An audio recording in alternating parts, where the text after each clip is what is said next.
my friends, Valentine's Day. This is so easy. It's fail-proof. I am telling you, me, JJ, how about this? 2 dozen assorted roses with a free glass vase, $29.99, plus shipping and handling. Or you could upgrade, $9.99 more. You get 2 dozen long stem assorted roses with premium vase and chocolate. Take the guessing out of Valentine's Day. Do it now, and they will be there on time, guaranteed fresh. Proflowers.com. The promo code is the letter J, a capital J. Help support this podcast, the Mohr Stories podcast, by going to proflowers.com and make sure you use my promo code, a capital J. Pick out your flowers, and then you check out. It's literally like 2 minutes. 2 dozen assorted roses with free glass vase, starting at $29.99. Proflowers.com, promo code, capital letter J. It'll be there, and you will be cool. Valentine's Day, proflowers.com. Put your name on it. Just put your name on it. That's all I say. Be a man or a woman. Put your name on it. Well, I'd like to hear about it, potheads. How the fuck you gonna know how to be great if you don't study greatness? Look at the game change. Donuts. If you want a battle, it's either that you will or you won't. You know, you're not a bad-looking man, Mr. Gals. But you are, Blanche. You are in that chair. There's something wrong with us. Something very, very wrong with us. Hey, man.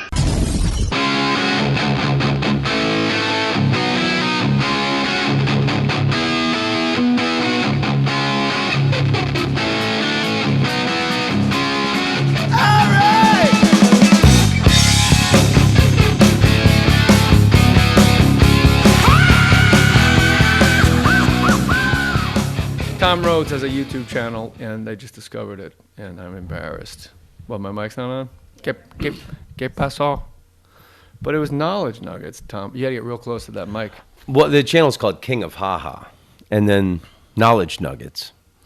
Now, that's something, being, 30 years, I guess, close to 29 years of stand-up, yourself included, because we did the same, National Association of Campus Activities conferences, NACA, when you had very long hair, and I had a flat stomach and hope. I only did 2 of those. That's all it takes. And yeah. You're booked. Well, I did one, I remember, and it was in the 90s when all these college campuses wanted to have multicultural programming for their shows. And I went on after a Peruvian harp player. And the guy was spellbinding. He had a like one of those big stand-up harps. You're not joking at all. No, I'm not joking at all. And the guy, he was mesmerizing, and he played a song. He was so captivating, and he said, "I am from Peru, and my harp is from Colombia. If you are looking for a multicultural act, I am him." And bling, bling, bling, bling, bling. And all these college kids, they were lined up to give him their cards. And I went on after the guy. And Yeah, for the listener that hasn't seen Tom Rhodes in a while, or maybe you're new to the world of Tom Rhodes, I put my name on it. That's our code for, this is the real deal. Used to be could look like Vedder, had the long hair, sort of, I guess, a rock and roll. The material wasn't about rock and roll, but you were, in essence, you were rock and roll. So you, of all people, you following the harp guy. Yeah. It's fascinating. I got 2 bookings. That guy got 175, How'd you like to do a bunch of bong rips at Rutgers, and you're like, are we going to the show? Yeah, who is it? It's some Peruvian guy. Okay, cool. And then over there, I'm guessing it tanked. But I have to tell you, I bought 2 of the guy's CDs. That's how incredible he was, and I still put them on occasionally. Daniel Ortega, the guy was incredible. A Peruvian named Daniel Ortega playing a Colombian harp. But you know what? I would have one question: is he Jewish? Then you're not that diverse. My friends, do me a favor. You could take a little survey. Let people know how you feel about my podcast. It's completely anonymous. What we want to do is go to podcast1, podcastone.com/my survey, And what you do is you fill out the survey. Very simple. No more than 5 minutes. Hey, you're at work. You could do it at work instead of working. Maybe you just smoked a big fat bowl of some of that Northern Lights, Alaskan Thunder, OG, Marshawn Lynch, Beast Mode Kush. Take a survey, and that helps my advertisers and the people that pay for bandwidth and stuff find out who exactly is listening to the Mohr Stories podcast. podcast1.com/mysurvey, or go to podcast.com and click on the survey banner, my friends. Thanks, peace. What is this push for diversity? Like, it's like I lean towards the Malcolm X of, you know what? Malcolm X's thing of the black economics, and we don't want to be bossed. Like, we're cool. We want to be with us. Give us the resources you have here, and don't make us go all the way across town. Like Chris Rock, like, oh, Chris can't read. Now, motherfucker, Chris is tired because he had to take 2 buses to school. Right. So, like, the push for diversity, which I think the push should be for inclusion, period. Like, when you go to preschool here in the Pacific Palisades, diversity is the first line on, like, the website. And I don't understand. Like, it should be for acceptance and compassion. The push for diversity it rings phony to me. It rings hollow. You have a look in your eye of, I'm listening to what you're saying, but where my mind went was, I want to know. One of my all-time heroes, Henry Miller, lived the end of his life in Pacific Palisades, and there's a famous photograph of him playing ping pong with a naked woman that was taken in Pacific Palisades. So the facial expression you just saw of me was picturing him playing ping pong with a naked woman, and I'm thinking to myself, I hope they're teaching the kids Henry Miller at this school you're talking about. No, they're not. And I'm sure they're not. I'm talking about diversity, making this huge social point, and you just got a guy at a ping pong table with a lady with an enormous bush. Well, yeah. Well, you could. She could see the back side of her, but yeah. From the back, you could see the front. You still could see the.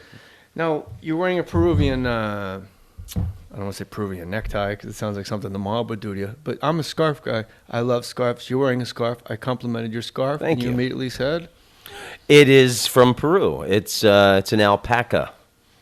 Did the man that Scarf. played the harp also sell scarves? Did he have merch? He should have. That would have been the greatest merch of all time if the guy would have had. Get one of the Ortega scarves. Next show's half price, everybody. Peru, you said, was the most favorite trip you had ever taken for a guy that's been around the world like 44 times. Yeah. Well, I lived in Amsterdam for 5 years, and I had a late night talk show on Dutch television for 2 years. And totally normal. When that ended, the same network let me be a presenter on a travel program. And I got to film a highlight on Peru. And I spent almost 2 weeks there with a television crew going all over Peru. One of the greatest trips I've ever taken. I got to fly over the Nazca lines, which you remember that Leonard Nimoy show, Unsolved Mysteries? Star Trek. No, he had... Nah, you're thinking of Star Trek. Leonard Nimoy? Pretty sure you're thinking about Star Trek. He had a show called Unsolved Mysteries. Who's the next guest, Corey? Star Trek. Got it. Unsolved Mystery, yes, sir. And I remember as a little kid seeing the Nazca lines because people think they are UFO landing strips. Naz? Help me here, because I don't even know. We'll get the crop circles, the whole deal. NASCA, I believe. Or no, lines. Yeah. And is it like a crop circle? No, they were first discovered in the 1920s when aircraft first flew over them. And there are about 20 big, like there's a condor. There are these big rock carvings in the floor of the desert. Yeah. And one looks like an astronaut. There's one of a monkey that has 4 fingers. Holding a harp. I'm not even joking. There is a guy. That's funny. Yeah. No, I'll show it to you. There's always a guy with like a little flute or something. There was a giant man. Yeah. Look at this guy. Oh, you pulled it up. It's a bow and arrow. Yeah, no, that's the monkey, isn't it? No, that's the... You know what it isn't? Normal. Yeah. It's because they're like 15 miles long. But we right? flew over it, and there are these big landing strip looking things, and we went out to... we were at the coast, and there's a big candelabra painted into the side of the mountain, and if you lined it up, that's perfectly would beware an aircraft if he lined himself up coming in over the candelabra like 100 miles inland would hit the landing strips. So they've solved who put the candelabra on the mountain, and it was a Did they? gay alien. it was I was so Liberace excited. of Mars. I was so excited about that I had to deliver it so slowly so I wouldn't fuck it up. Too late. Peru and the Nazca lines. It's literally Nazca lines, like you stand in line. Who put these things down? Did anybody explain to you locally? The Nazca people who predated the Incas. Who predated the Mayans? Or same time? No, I don't think they were before the Mayans, but I think the Mayans were the same time as the Incas. Yeah. So, but these things are miles long. The whole area, I think, is probably 10 miles wide. So I mean, the giant like candelabra. Maybe not. No, I it's not that exaggerate big. to clarify, It's but not that big. to what benefit do you think? Half a football field. It would be 50 yards, I think. Here, it depends on which country you're in. If you're talking about that kooky Dutch language, I can't help you with the pitch. So, to what benefit to the Nazca tribeswomen? To what benefit? A serious question. Putting a candelabra on a mountain, putting a man holding a monkey on the ground, like to appease gods. Like what was explained? I don't know why I said that. Like Keith Morrison. Go. What about the cops? Well, I think that Gods? may have been why Leonard Nimoy termed it an unsolved mystery. All right. I'll be over here. I'm going to come over here and go fuck myself. No, I don't know why they had it. But when you go up, you see the big kind of runways, and it. When I went up there, I thought, oh yeah, sure, it's totally UFO landing strips. But why they have the big pictures, I don't know. Have you seen a UFO? No, Seen a ghost? Felt one? I felt a ghost. Yeah. Where, a comedy store? No, and I was living in the Hollywood Hills 20 years ago. She's Ashley's laughing, but I had a weird comedy store. Really? Oh, yeah. I've heard people have experiences at the Comedy Store. I heard it. That is the monkey. You're correct. I heard it as well. And then, Louis, I want to hear yours. I'll let you headline the ghost story thing. Your ghost at the Comedy Store, you could hear him chopping up a line of Coke on a mirror. I wish. And I'm like, bro, Gary Goldman's trying to do his hair away from the mirror.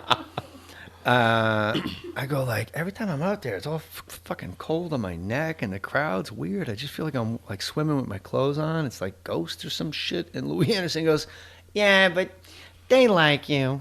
Just tell them they're getting lost. That's what I do. So like the next week I'm on stage, 6 minutes go by, Tommy Rhodes, and I realize not only has nobody laughed, no one has made a sound or moved at all. It was like, what are you people, a painting? It was a frozen place. And I said, hey, ghosts, I'm visiting. Get the fuck away from me now. And the place laughed like it was an Eddie Murphy concert, like in 82. All I said was, hey, ghosts, get the... Apropos of nothing. The place goes, ah! They're going fucking crazy. Ah! And then it was just a regular set after that. That was some weird shit. Are you thinking about Bush again and Henry Miller? No, I'm thinking about Arthur Miller and Marilyn Monroe. Marilyn Monroe's nipples with Arthur Miller. Mickey Mantle, huh? Joe DiMaggio.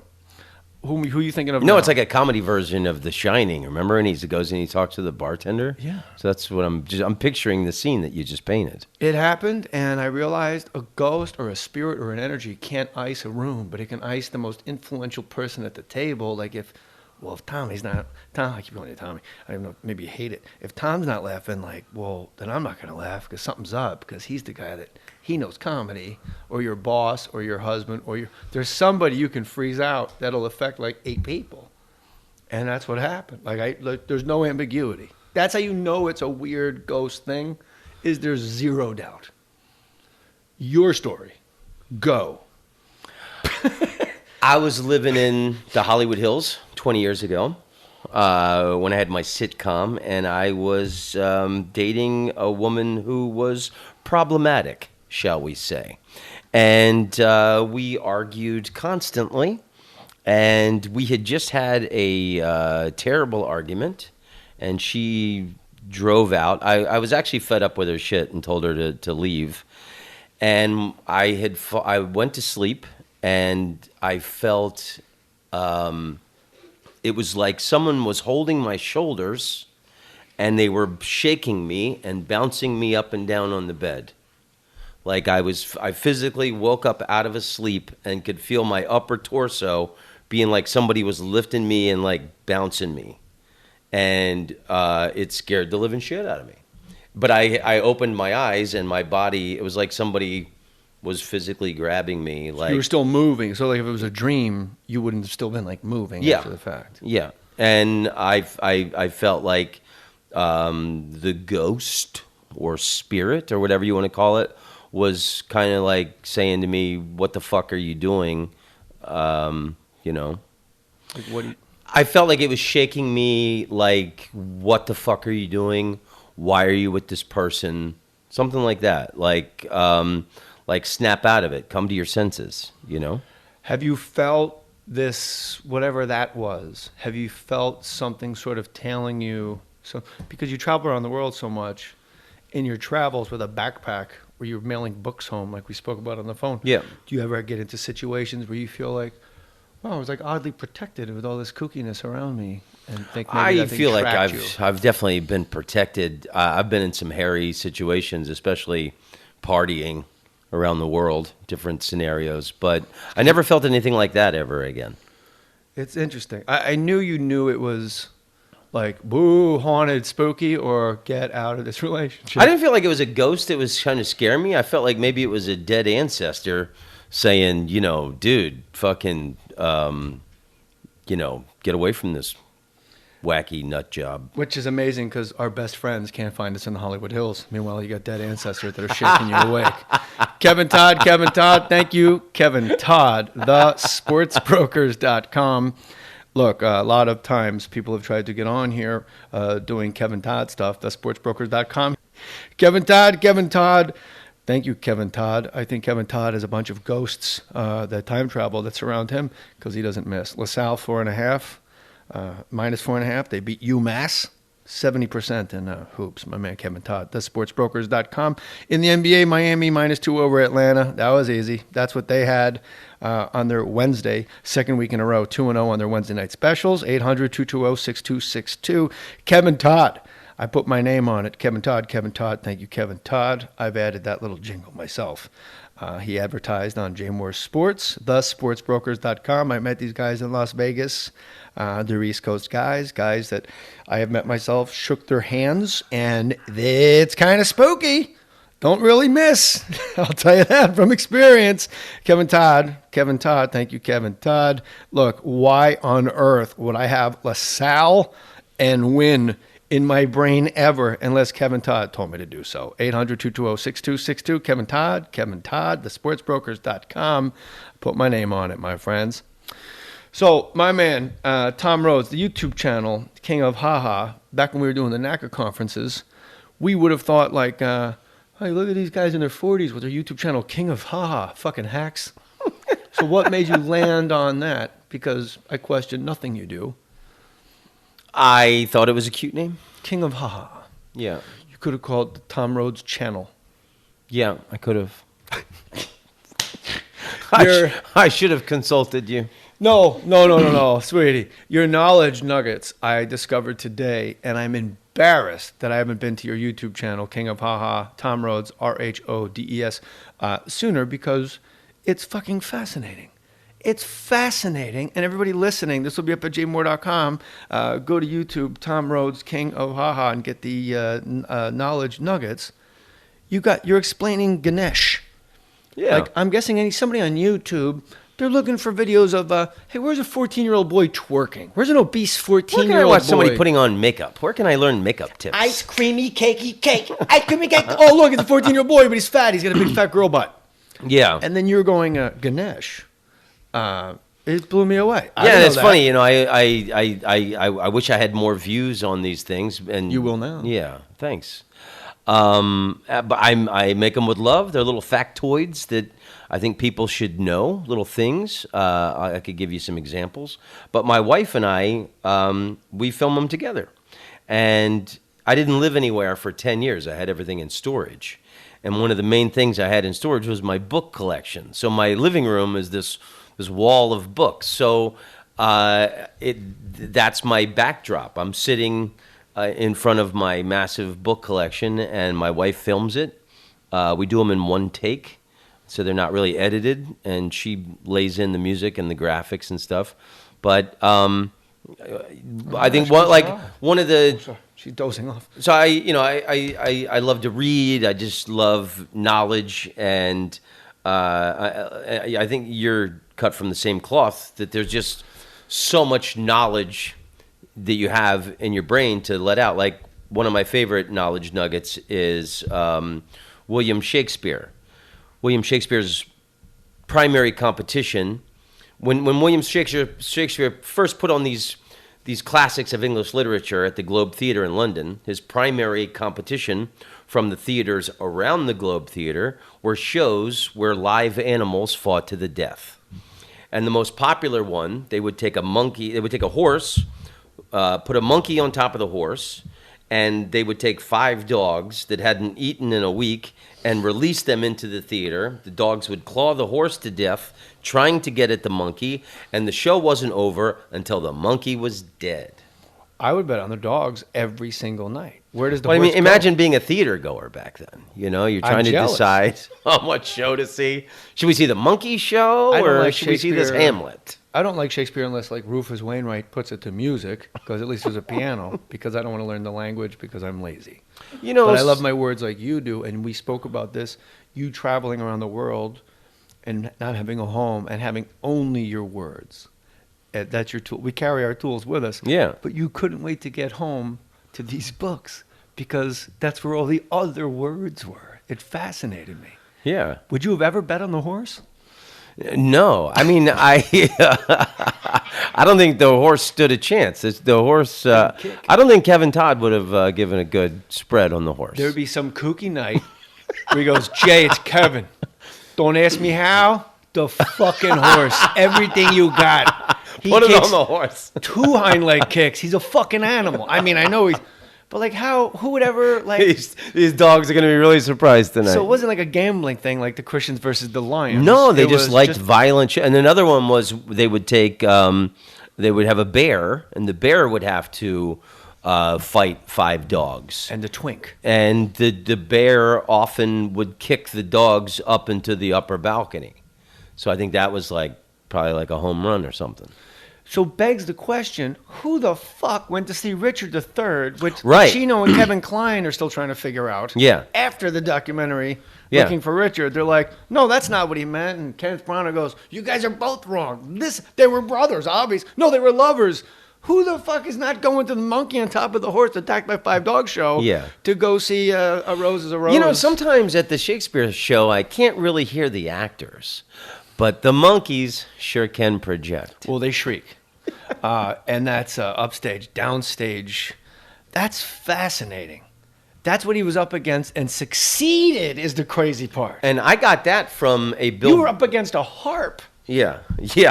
I got that from a Bill Bryson book that he wrote on Shakespeare. That's where I learned that. But then you can Google it and see, more evidence. I like your thing about Ganesh because I don't think anybody knows really anything about any other religion, any other... Ganesh is the elephant head boy. Right, the son of Shiva, I believe. Ganesh's father was Shiva, the god of Hindu destruction. Seems very sexually ambiguous. Say what? Everything Hindu to me in art form seems sexually ambiguous and multi-limbed. My wife is Indian. She's not Hindu. She's European, educated, believes in science and reason. But some of her aunts are Hindu. I think Hindu is very fascinating. In my opinion, Hindu was the very first comic book because it's all these funny monster-looking people, and it's always the story of good versus evil.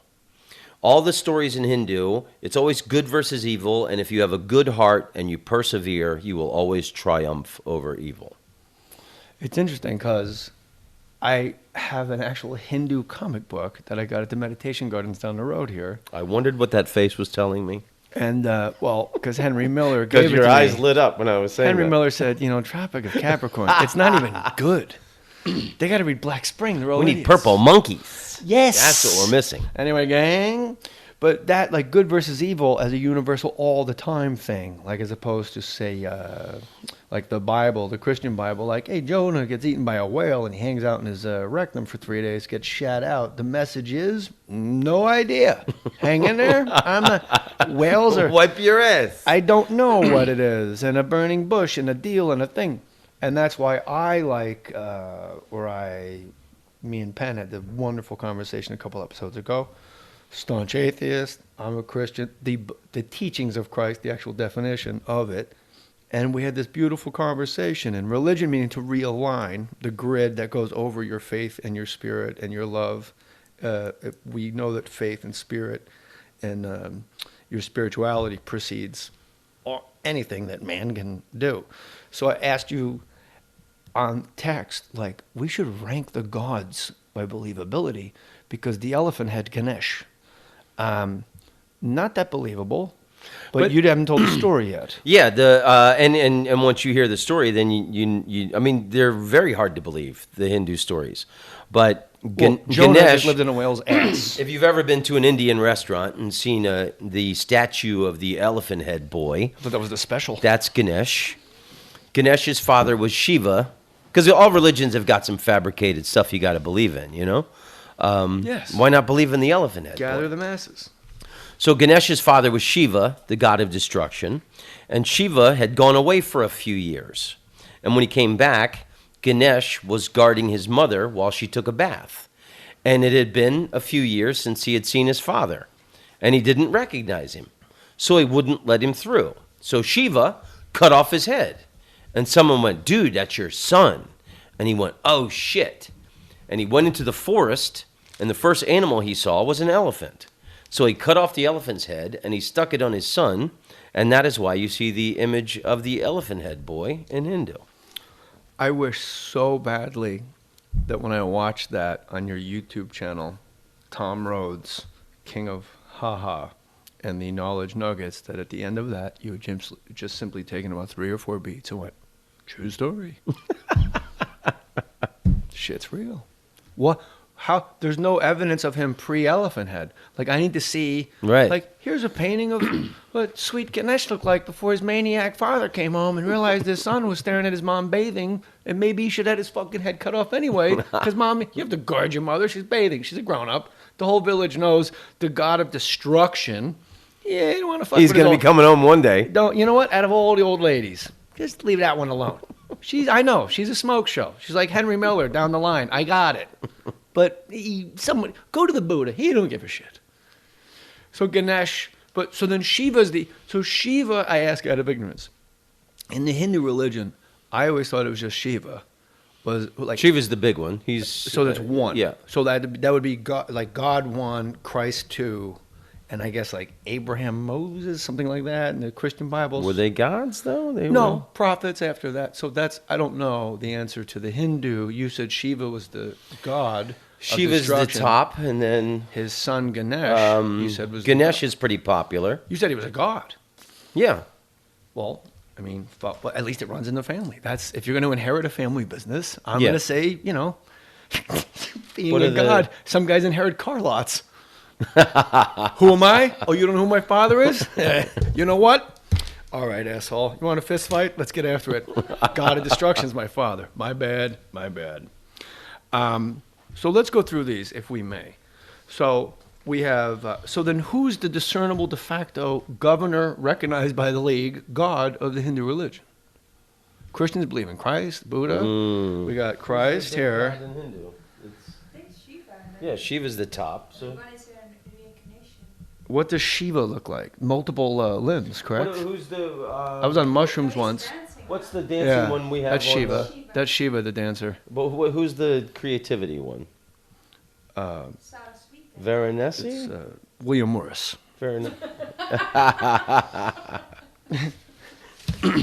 But so Shiva is the god. But why would the god of a? I ask because I don't know. And you are a seeker. You've sought and you continue to. You're here in front of me. I could only learn from you. Why would the god of a religion, of a harmonious people, be the god of destruction? Why does he have that on his business card instead of God? There's a lot of ass kicking in Hindu. Then there's a really nasty Hindu god called Kali, Kali, who, if you really want to fuck somebody up and throw some bad juju on them, you would pray to Kali. Are these gods or like saints? They're gods. Like how many gods? There's hundreds of Hindu gods. Help us out here. How many gods can you have? There's hundreds of Hindu gods, and it's like God is the tree, and the gods are all the branches and the leaves. What was that, doll? You're the reincarnation from one God. Oh, okay. Oh, yeah. Hindu's Yeah. the big reincarnation, which I'm not sure of. Otherwise, I think it wouldn't be so crowded around here over millennia. So, Krishna and Ganesh, we have an elephant head, and we have a dancing man. He's got like a pan flute. He went on after the harp and killed, by the way. Yes. Okay. Buddha, big fat guy, slight smile, or sometimes a Siddhartha-looking cat. But stillness, the only Zen you find on the mountaintop is the Zen you bring up And Buddha there. started out Hindu. Yes. He was a Hindu originally. Yes. And then He said, fuck all too the dumb many shit. fucking gods here. I'm going to Yeah. break off and form my... What, you ever heard of wings? Watch this, John. What's funny, the Chinese Buddha is always depicted as fat with a big belly. And then in Southeast Asia, it's he's a little more svelte. The Siddhartha, the Hermann Hesse version. Yeah. The Siddhartha. It's funny, too, that Buddha said that your possessions lead to all suffering. And if you go to Asia, they're pretty materialistic people. Who isn't? Who is not? What country that in your travels could you definitively say, under penalty of perjury, not materialistic as a country within this Yeah, border? I can't. Yeah, I mean, I don't think poor countries if you took count. a shot at so the yeah. Asians, I figured I'd give equal time here. If you're going to shit on Asian people because you're racist, No. I was picturing your wife's people from in Asia. No, well, No, it literally. Are you her ethnicity, but Are you of Indian descent? What continent is it? she's of Indian descent, but my wife is actually from Suriname, which is one of the small countries above Brazil. It was a former Dutch colony. Stand correct. And the Dutch traded what is now Manhattan for Suriname. Still the worst trade since Babe Ruth. No, 'cause you got the so her previous family they moved to Holland when my wife was 1 year old, because it was a Dutch colony, and she speaks Dutch, but she's very Dutch and European, but her ethnicity is Indian. It's If complicated. somebody goes, "What nationality are you?" The first thing you would say would be Dutch. Bingo. Yeah. Then that's that. All okay. So then she's not Asian whatsoever. So everybody, the Buddha said, all your material items will cause you suffering. Your possessions lead to suffering. But the number one quote of the Buddha is, life is suffering. So he just sort of hedged his bets that everyone's going to collect material items and quote unquote suffer. And that's been debated since it was said or not said. Suffering now with monks and progressive folks, angst, fear, doubt, sadness. I saw a monk on Oprah, he said, TomRhodes.net, I haven't mentioned your website yet. Sorry. And it's youtube.com/kingofhaha for these knowledge nuggets. And I'm telling you, like the origination of the necktie, like all of these. And there's also like, you can just go Tom Rhodes Bananas, RHODES, on YouTube, like you smashing a heckler, you with hair down to your butt. Yeah, and I've also got these videos of from all over the world, of doing stand-up all over the world, and little travel videos that I've made. You're the most fat. We haven't even talked Cambodia, about Vietnam. I've got really fascinating stuff up there. How long are you in LA for this trip? I live here now. Well, yeah, I know, but I haven't seen you in 4 months. I'm here for most of the month. I mean, there was an Uber mishap, and then I lost you for since the pagan calendar had to reset. Yeah. Anyway, so we have to come back, do another one of just your travels. You can give me a list of, I guess, kind of everywhere. So I'll just assume everywhere. I've played on every continent except for Africa and Antarctica. Good for you, man. Because you don't want to go to Antarctica, man. It's fucking cold. I believe the comedy Africa, igloo. hot. I played in the Seychelles last year. The what now? Which is the Seychelles Islands. I did a private gig for a Saudi prince and his harem, which is technically part of Africa, but I've never been on the continent. Also, no bush. Yeah. In that harem. TrueCar.com, get the TrueCar app. Tom Rhodes did not have a car. He hitchhiked across Europe, for crying out loud. He's in a gondola, but I bet TrueCar could hook you up with one of those. That truck in my driveway, I use the TrueCar app. What you do is you lock in guaranteed savings. On average, save over $3,000 off MSRP. I'm a TrueCar.com and a TrueCar app user. You see what your neighbors or other people in your, the entire country really, pay for that vehicle. And then TrueCar will let you know when your price is met and the vehicle you want is met the way you want it met. Save time, save money, never ever overpay. I'm telling you, I put my name on this. TrueCar is cool as hell. Work with TrueCar certified dealers, now pre-owned cars. And I am a TrueCar user. TrueCar.com, never overpay.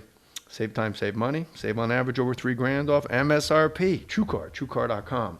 So Thich Nhat Hanh, the Buddhist monk from Vietnam, Life is Suffering. He's the one that broke it down on Oprah, Super Soul Sunday. Yes, I am on the waiting list for Super Soul Sunday. Being gay. I'm right next in line if somebody needs the line to move.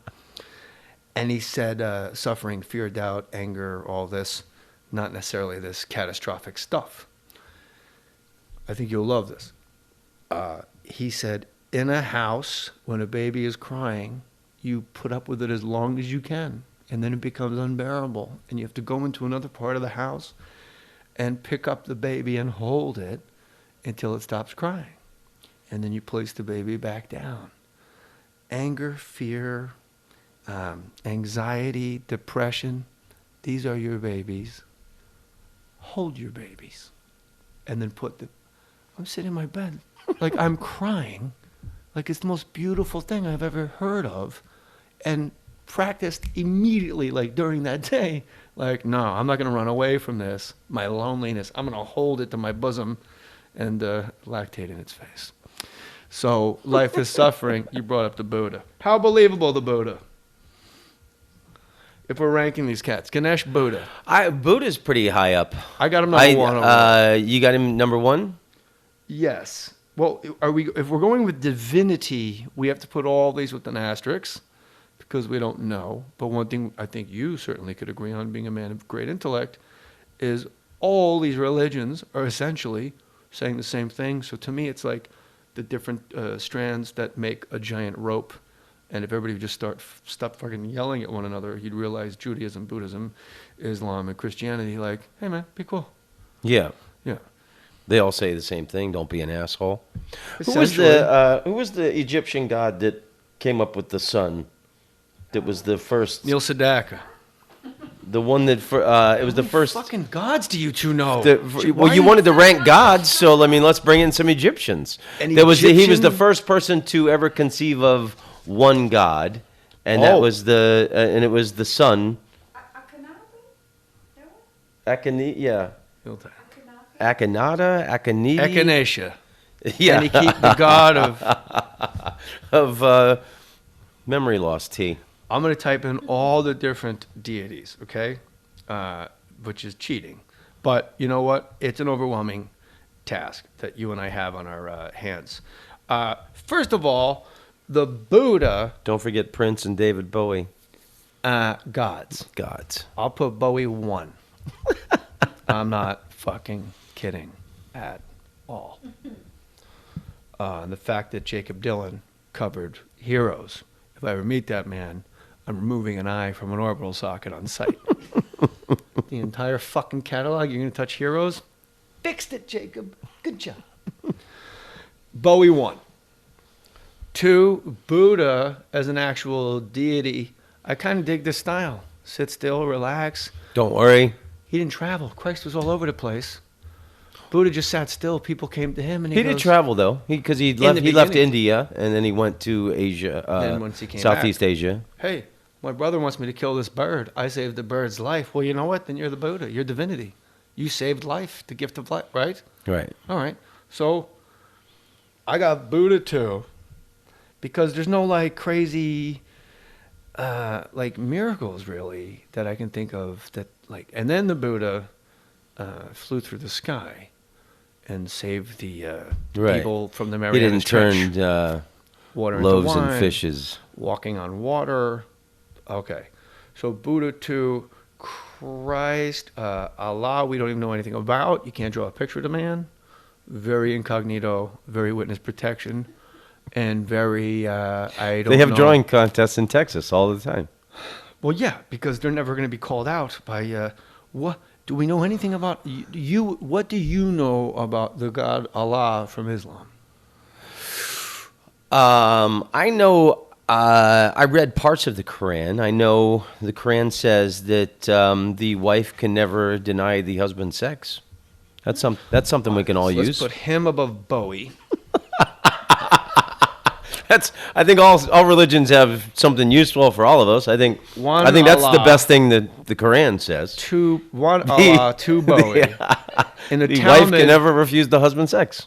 In the Talmud, it says if you touch your wife while she's menstruating, you must have your testicles crushed with rocks in public. So and then doesn't the Talmud also say if you're not, if you don't want to have sex with your wife, she gets to have sex with your brother or something like that? Or the house. Something. It's prorated. Elijah down here, the prophet. These are prophets, not gods. We really should have done some. You're the more brilliant person about any of this stuff. You've been all over the I would just say there's but you keep asking your wife. Well, because we were just watching this program last night, and they were talking about this Egyptian god who invented the one God concept. Monotheism. This guy. That's it. How do you say that? Akhenaten. That's it. You're an asshole. Akhenaten. You watched it. You don't even know how to fucking say it. Well, what would you have remembered Akhenaten? If I was going to bring it up the next day in a podcast, when I read it, I'd go, oh, that's how the person said it the whole time on the TV show I watched that invented one universal God. What did you say? I'm whipping out Kali and Ganesh and Shiva. Yeah. You're not going to let me slide on an Akhenaten? Of course I will. Akhenaten, by the way, not as good as... I put Bowie and Prince on the list. I'm not putting Prince up there. Raspberry Beret, you disqualified yourself. That was one song. So this cat is the guy or person, gal, person. He thought that the Egyptians had too many gods because they had hundreds of gods, and he thought that people should spend more time thinking about him. So he came up with the concept that there was one God, and it was the sun, and that the only way people could access the sun god was through him. So it was really a narcissistic... He's Joe Smith. Yeah. He's a genius. Yeah. Hey, I got these, God spoke to me, but I can't tell anybody. You have a printing press? I could tell you. But don't tell anybody, because God told me to tell you. And under the banner of heaven, the Krakauer book, he says, the one fatal flaw in the Mormon religion, this is not a knock on Mormons, religion to realign. Again, these are grids we place over our spirituality. We're having fun with it, which more people should do. If you are encouraged to receive data from God, like a Warren Jeffs can use it deplorably, like, that 14-year-old girl is your new wife, whether she likes it or not. You can use it admirably, like Mitt Romney, pull off a fucking billion-dollar profit at an Olympics in a town nobody even knows exists outside of fucking California and Chip, Wyoming. But eventually the message from God is going to be, don't listen to that guy anymore. Make sure everybody else listens to you. That was pretty fascinating. Right. And Akhenaten's son was King Tut, who became king at 9 years old when Akhenaten died. And he was listening to the old people, and he went back to the hundreds of God thing. So Akhenaten's one God program didn't last very long. Tut ruined it. And yeah, I bet I know. I'm not even joking. He did. He screwed it up. Look, we're just assuming this because he was a kid. We're just assuming this all actually happened. We're speaking as if this is all just factual. Period. Too much responsibility. Like, go back to the other shit. Like, hey, what about the dirt? We make sure you pray to the rain's coming. Don't you guys want to pray to the rain? Yeah. Enough with the fucking too much responsibility when you're discovering erections. Yeah, because he was a child. Remember the Hail Bop cult? Those people in San Diego all committed suicide. Heaven's Gate, I thought. I thought they were. Yeah, they all had Nikes no, on in the Heaven's news. Gate was a bad Warren Beatty movie. Hail. They were all, the by Hail. the way, they all are. No one in Hollywood has gotten more of a fucking free pass than this guy that looks like Bugs Bunny. He's like supposed to be this hot coxman. He's always got that butthead upper lip gone. Yeah. So that cult in San Diego, remember they all committed suicide, and The comet. yeah, because the Halley's Comet was the Hale-Bopp Comet was coming around or whatever. But then it was discovered in their lunacy. They all had change in their pocket to pay for the tolls in the afterlife, like there's going to be tolls, and that they had the male members had castrated themselves. And, the one and only benefit of joining a cult is getting to fuck the other members. Yes. So especially if it's that hot cousin. Would you join a cult where like step number one is, okay, we're going to whack your dick off? What? Wait a minute. Hold on. I'm giving you all my money, the deed to my house. Yeah. And then you want my dick also? I've had the weirdest feelings about my older sister since I was a kid. Now, you're telling me I come into this kooky San Diego house, I could take my fucking nuts off right when she's putting on her white robe? Fuck you, old man. Oh, what? A comet? What's that now? Ed Norton? Hail Bop. Hail Bop. And it was the Heaven's Gate cult. They were called Heaven's Gate. Yeah. Okay. And they were named after a bad the Warren Beatty movie. Shampoo, the bad one. You get good bonus Ishtar's- points for pulling that name out. I thought it Ishtar's was a good one. the Hale-Bopp. Ishtar is an actual very good movie. It's very good. Vaguely remember. Yeah, it's considered the biggest bomb ever. It was like 3 hours long, wasn't Yeah, it? because they fucking wanted to spend all the goddamn money. They were all coked out of their minds when they made that film. No. It was Hoffman and Beatty in the desert. They were just boozing. And Right, and they're trying to be like lounge singers in the Middle East, right? You might be right. That was the premise. Allah 1, David Bowie 2. We got Buddha 3. Okay. All right. King Tut, I'm putting way down because he fucking had it. Guy inherited the New York Yankees, and he goes, He you blew know it. what? Double A ball's cool. I'll own the Trenton Thunder instead. So he's not even on our list. Ganesh, he's got to be in the top But 5. what is he doing? He has a guy. Well, he's like guides you. He's also hold on. fertility and mischief. Okay, those you got my And then attention. there's Kokapelli. That's the. But if there's hundreds of Hindu gods, how is Ganesh the guy if his father is the god above him? If you get beheaded, that's not a god. Okay, well, Shiva. Okay, so put Shiva above Ganesh, but I would put Ganesh pretty high up there because he's also into mischief. He's funny. I think funny kind of. how? Well, he's got an elephant Pesci and head. Ganesh? He's got. Funny mischief. He can put peanuts up his ass with his nose. Funny That's how? hilarious. The Aztecs. And then let's not forget Kokopelli, who was the god of mischief and fertility of the Navajo and Hopi Indians in the Southwest. You always see the images of him playing a flute. Kokopelli's pretty pimp. The Aztecan god, the Mexican Aztec god, Huitzilopochtli. It means, I think it does translate literally to left-handed hummingbird. I don't know what he does. I don't know what he stands for, but I'm just keeping him perennial number 4 on the god list just because his name means left-handed hummingbird. Because, I don't know if you've seen a hummingbird, no hands. So the fact that they were like, no, he's like the left-handed one. Wow. That's pretty cool. Yeah. Christ. Well, and then the Aztecs believed that Mexico City was born from a turtle coming out of the ocean or something like that. Well, we all know that. Come on. I think have you ever been to the Chichen Itza in the Yucatan? It was the Rome of the Mayan Empire. Is that like Chipotle? Yeah, you get Chichen Itza? Chichen Itza. You say that like, have you been to like Venice Machu Beach? Picchu? These No. are famous. And then there's the temples of Angkor in Cambodia. I didn't realize how many gods there were, and I'm woefully These are like unprepared for this. ancient cultures. I and thought it was ruins. Christ, Allah, Buddha, Krishna, and then like. Oh yeah, I was just taking nobody other guy under the a wire. side story from the God thing.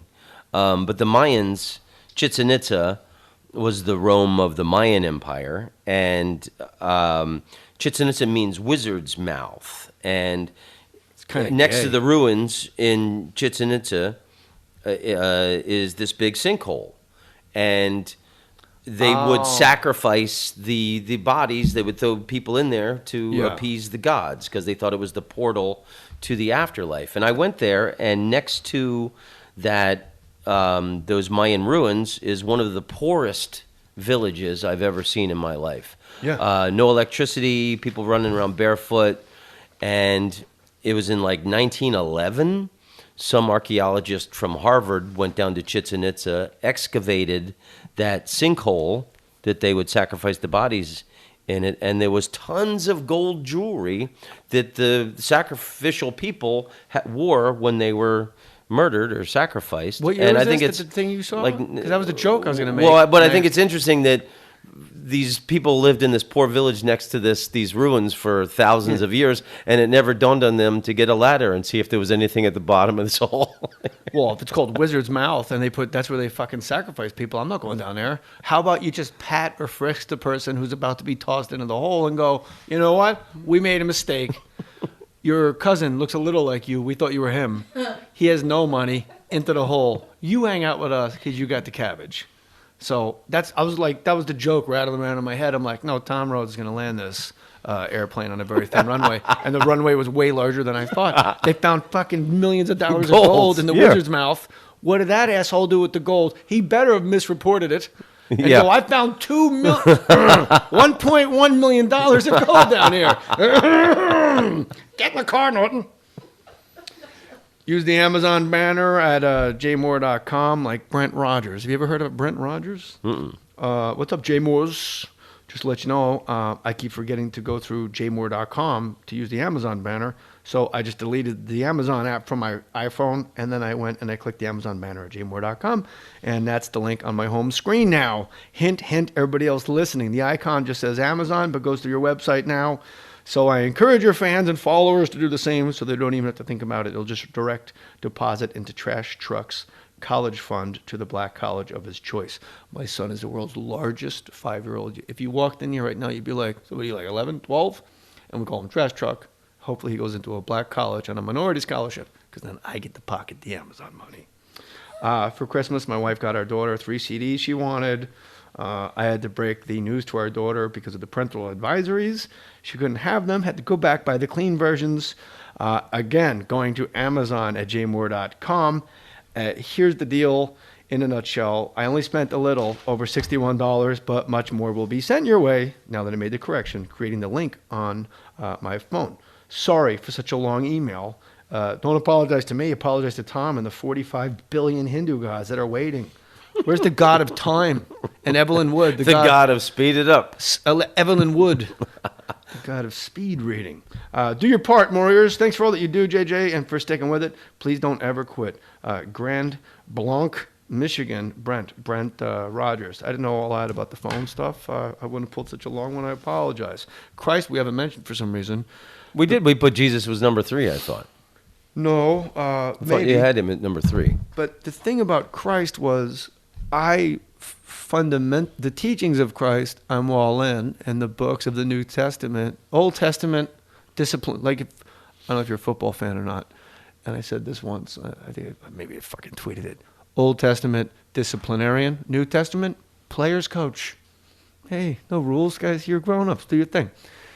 The teachings of Christ, phenomenal, great, cool. Also the teachings of the Buddha, and there's that missing years of Christ, where they now think the Tao of Christ, where he went to Asia, like Buddha, and came back. You with me? There's no recorded Gospels of Christ from the missing years. There's a very funny. I was a carpenter as a kid, and now I'm 28. Hi.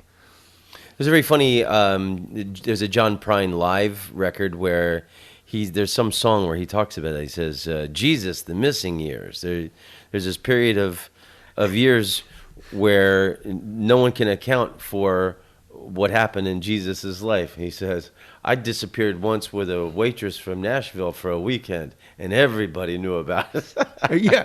That's like a John Prine live record. Well, everything he writes is perfect. Teenage Jesus, like there's a show waiting to happen. You know what? You're not even my real dad, Joe. Come on, son. All right, Joe. Christ as George Carlin, and I think it's AM/FM, does a fake interview with Christ. Really, a fake one? Yeah, I just had to really pin that in there, because people thought George Carlin had a real interview with Christ. And the lady goes, "Is there any regrets? Anything you wish you could have had?" And he goes, "A bike." A lot of walking. Just a lot of walking. I really could use the bike. Christ, the different gospels are really fascinating in the confusion.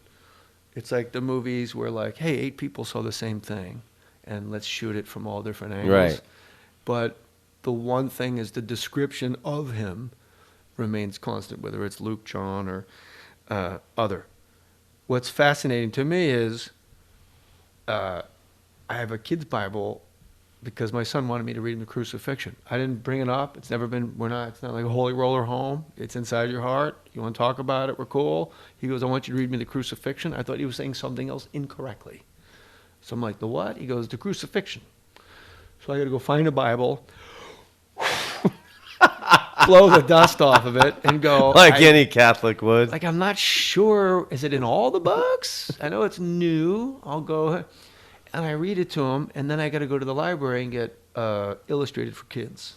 So, the crucifixion of the Son of God, the Son of Man, my favorite part, Son of Man, like you or I. So it's age appropriate. And I'm reading it to him in his bed, and my son goes, "Who's that guy?" And it's when Christ takes a knee on the walk. And it's just, I go, "That's Jesus Christ." He goes, "That's not Jesus. Judas, maybe." Again, none of this discussion has been had. We thought he was like going to be the next Dalai Lama or something. But I look at it, and it's like Wolfman Jack, Dice Clay, Jesus drawing. It was like a horrible drawing in a kid's Bible. Like, one thing we can all agree on with Christ, whether you're a believer or not, swimmer's build. Ripped abs. This guy had a gut.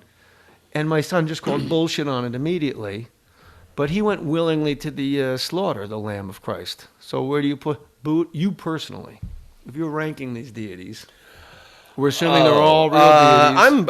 I'm pro Jesus. I think Jesus was the perfect example to live your life by. I think there are a lot of Christians I know who are complete assholes. And I would say the majority. A lot of people batshit crazy. who don't get it, and a lot of people in my family, very hypocritical people, full of judgment of others. A lot of judgment. And I, I don't see how. Just a lot of people get it wrong. What do you think it is they get wrong? The judgment seems to be the number one thing that jumps out at me as a Christian, that I see other Christians, but then I'm like, I'm judging them now, haven't them. Yeah. But it's just something I've noticed. It's like the interpretation of the word capital W is so fucking scattershot all over the place. It's almost like bending it to your needs and will, which is what, the emperors and the czars did. It's why the calendar is the way it is. Yeah. Why these books made it in. The word origin comes from the man Origin, which was his name. This is the beginning. This is where we're starting from, Bible-wise. So what do you think they get wrong the most? Lacking compassion and understanding for other people. Like people that are against gays or immigrants or anyone. That people are, how people can be, against abortion but for the death penalty. There's so much hypocritical thinking to all of it. But I think Jesus, above all, was compassionate and understanding, and he was very gentle. He wasn't a bully or an asshole. And I think that is primarily what people get wrong. I'm changing my answer to yours because it's beautiful. Thanks. I've thought a lot about it because I'm from a really hardcore Christian family. And I used to do this line a long time ago, and it's true. My whole life, whenever I had any problems, when I would tell my mom would always say, "Oh, honey, God will take care of it." I'm like, Mom, God let the Jews wander in the desert for 40 years. Again and They're again. his favorite people. He let his own son get nailed to a wooden plank. What do you think he's going to put me through? So, that's it. I'm listening so intently to the message that I forgot earlier because I'm present with you now. Like, I used to do this bit. Oh, good. And I'm fucking talking over your goddamn part. No, it's okay. It is Pastor Rob Bell has been on this a bunch, and he left his church because everything was binary. He had a mega church, left tens of millions of dollars in the wind, and he surfs. And I've been to his house. He's never seen a happier guy. And like heaven, hell, yes, no, and out. It's to be dissected. I don't, discussed. these mega churches are ridiculous, and I don't think it says anywhere in the Bible that you were supposed to build a church. I think you are supposed to be the church, and you are supposed to be compassionate, help other people, and it's not about going to a big church and giving them your money and them the pastor driving expensive cars and Well, the body's a temple, I believe, is Buddhist. Christ says, I'm going to tear the temple down, build it back in 3 days, meaning his own body, his own resurrection. I think Mae West said, my body's not a temple, it's an amusement park. Right, that was the next one I was going to say. Mae West, who was it? Billy West said, get the fuck off of my body. I don't know who Billy West. Lack of compassion. Yeah. So Rob Bell broke down, like, this guy, you can't out-Bible him because that's his trade. And he's like, you're burning in hell, you're burning in hell. He goes, Christ only used the word hell 7 times. And he says, Gehenna, which translates literally to the town dump. And you light your trash on fire. So if you guys don't get your shit together, you're going to live down there by like that bag of shit that they lit on fire. The gnashing of teeth, the dogs will go down and eat the trash. There's all like lake of fire shit. It's nowhere. It's all. I sound like Harlan Williams. It's nowhere. You want to watch Peggy Sue with a canoe? Monsignor Jim Lasante was on this podcast, and he said, "I said, are you pro-gay marriage?" And he goes, "Of course." And that's not the company line, but it's a very new progressive Catholic church. Suddenly, because of the horrors of the past, they've been forced into the limelight. And he said, if you're pro-life, you can't choose which life until natural death. You can't pick and choose. So it's fascinating. There was a description on Pope Francis I read a year or two ago. I thought that was very cool, that he had changed the Catholic Church from a house that condemned people to a hospital for sinners. And that's what a church should be. Whoever wrote the article said that. I thought that was interesting. A hospital for sinners, where you're, instead of condemning people, you're trying to, help them. He's, whether you believe in any religion, if you're the staunchest atheist on earth, Pope Francis will go down millennia as one of the most single fascinating human beings on earth. Yeah. The fact that he chose the name Francis was like, what are you, fucking crazy? Francis was the cool. Animals would talk to Francis. Fish would jump out of the water and say hi to him. Birds would sit on his shoulder and shit. Yes. But like, people don't realize, like, choosing the name Francis was like, whoa, we got a problem. But that's what Christ was. And I learned that from rabbis who told me when I was like, did he really live? Is there any? Oh, yes. The rabbis up the street, they walk by on the Sabbath. They go, there was a rabbi from Nazareth, Jesus Christ. It was a big problem. They said he was like Che Guevara. And they go, but so was Barabbas. That's why the people at the crucifixion wanted Barabbas out of there, like let him down. So it's actually rabbis who don't believe in Christ as the Son of God are the ones going, oh no, he definitely lived. And Christians are like, there's a piece of Veronica's dress, the Shroud of Turin, sort of. There's the proof. And the rabbis are the one. Yeah, and Muslims have Jesus as a prophet also. Muslims have almost everybody as a prophet. It was read to me by a... Sorry, I got very excited. You said that apparently. I know I'm talking like Colin. Because when I doubt, when you say your Uber driver was Somalia, maybe give you the creeps. It's bonded. In the Quran, it's like, that includes Moses, that includes... Like, everybody's named. It's like a shout out at a disco. Big shout out to my man Abraham. Elijah, what's up, son? Keep fucking your husbands. What's up? Tom Rhodes, youtube.com/King of Haha.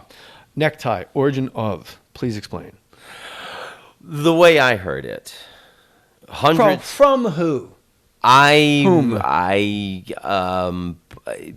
This knowledge nugget, I may not have factual. All right, let's choose a different one. No, but it's a great story. That the way I heard it, hundreds of years ago, there was there was a kingdom in England or France or wherever.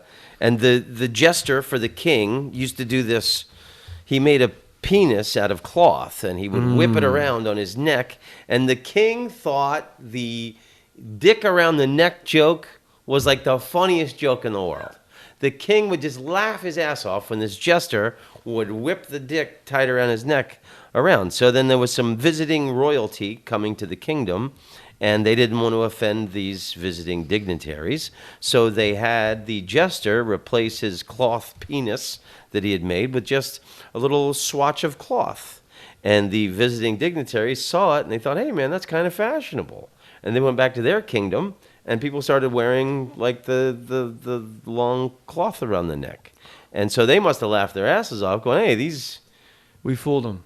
They don't even know that it was an inside joke between me and my jester, that the reason you have that is I think this explains why all businessmen are dicks. Well, they are. And they're good at fucking. Like stiff ones. But most of the knowledge nuggets are factual. That one I can't really... What's your Hitler nugget?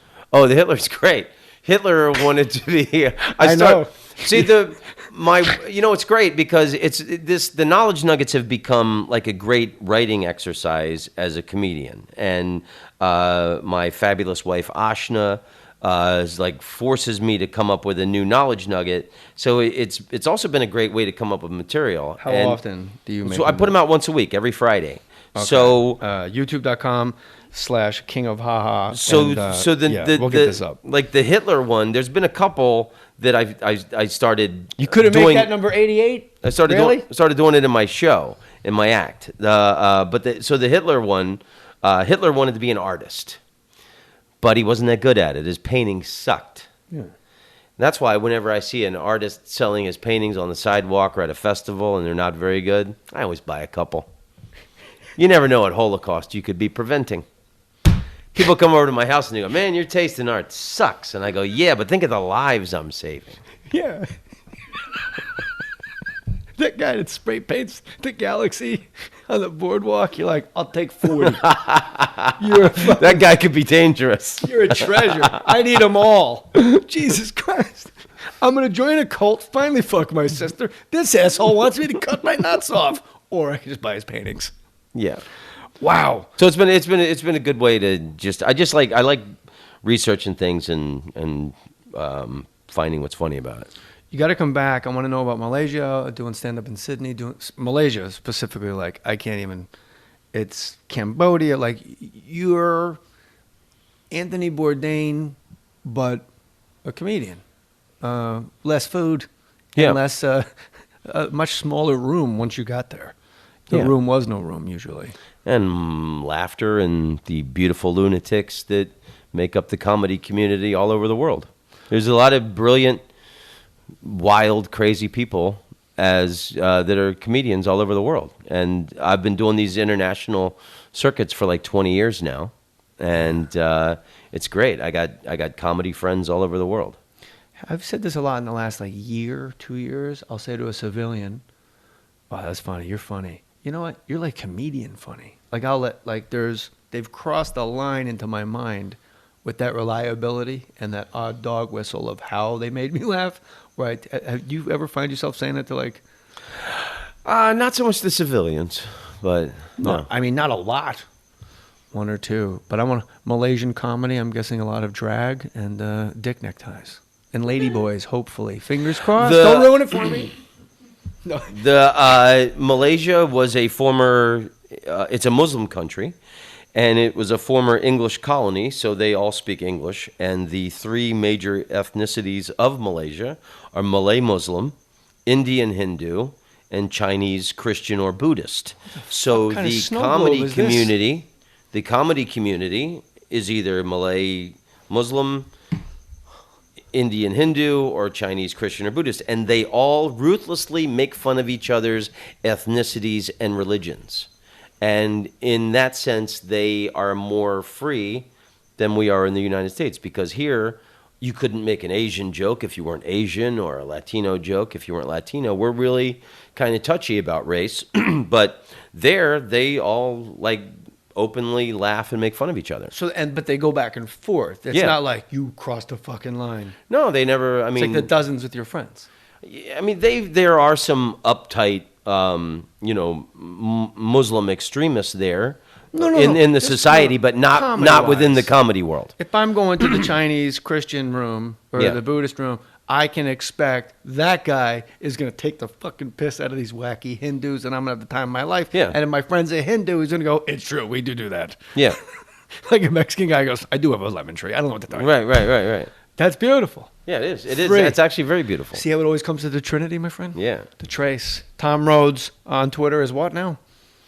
@_Tom Rhodes. You go, or maybe Twitter if you want to talk about that. Like at the very end, like you really limped your Twitter handle across the line. You stunned me with that. I wasn't. I didn't think you were going to ask me that. Everybody, I will be tweeting this out. This is Monday. You're welcome. Tom Rhodes, RHODES. YouTube.com/King of Haha. Let's just explode these views. They're so worth it. They're so fucking funny. And I learn at 44 years old, when you like learn shit. Never. Yeah. When you speak to another comic. Knowledge is power, baby. Yeah, if you're married to a Dutch, almost, maybe bordering on other things, I'm not going to quantify or qualify. What I've learned in this discussion with you, and you must come back and talk about comedy in other countries, borders, they've been removed from your brain. Yeah. Because, it took me too long to come to that conclusion, and I should have nailed it on your wife's ethnicity when she had Dutch. And we were talking about the Hindu gods. I made an assumption, the second agreement, you're not supposed to break out of the four. And what was the assumption you made?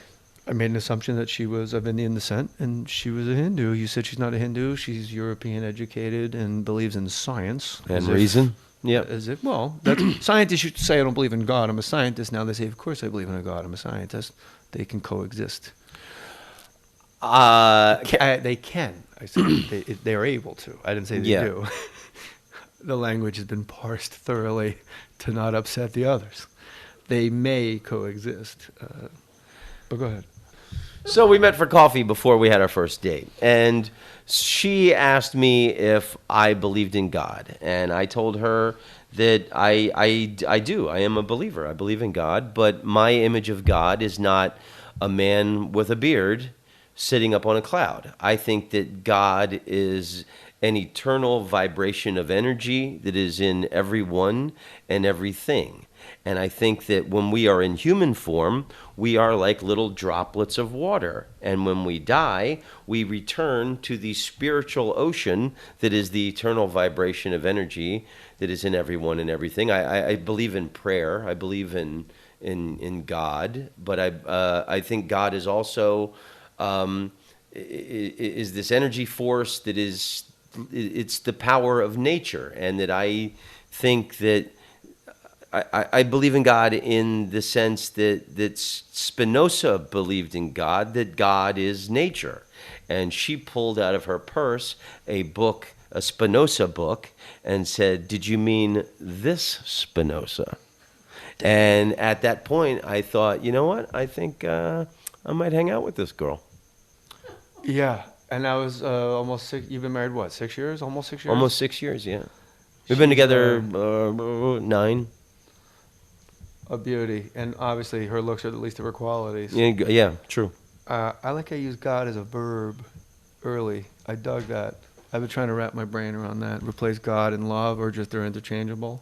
So if instead of selling like this fucking unicorn in the closet that people like to tell me about, or your sky daddy, just love. Just replace it with the word love, or use it as a verb, which is what your frequency thing was. And what happens in the middle of the ocean eventually becomes the wave breaking on the shore. And then it goes back out.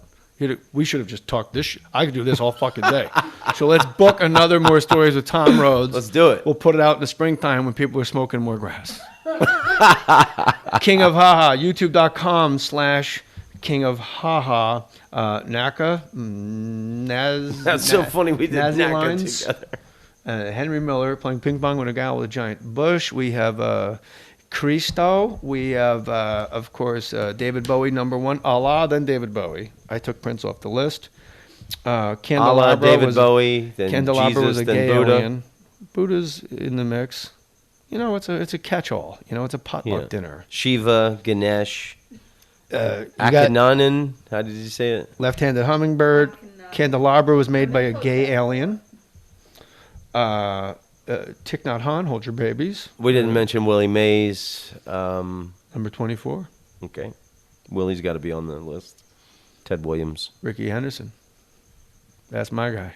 Yeah? Willie. Both Bay Area dudes. I don't though. think you should steal, though. You know what? How about he stole... Stealing is wrong, Jay. Tom Rhodes, come back soon. Love you, Jay. I love you very much, and it's like the Bikini Atoll. We're like, we went all over the fucking island. You go, oh wait, there's an entire volcano under here that goes all the way down, and we'll get to it, my friend. You are that huge. Your entrance music, if you were like a pro wrestler or a fighter, or just whenever you walk down the street, what's the tune where we go, oh shit, Tom Rhodes is coming? Listen.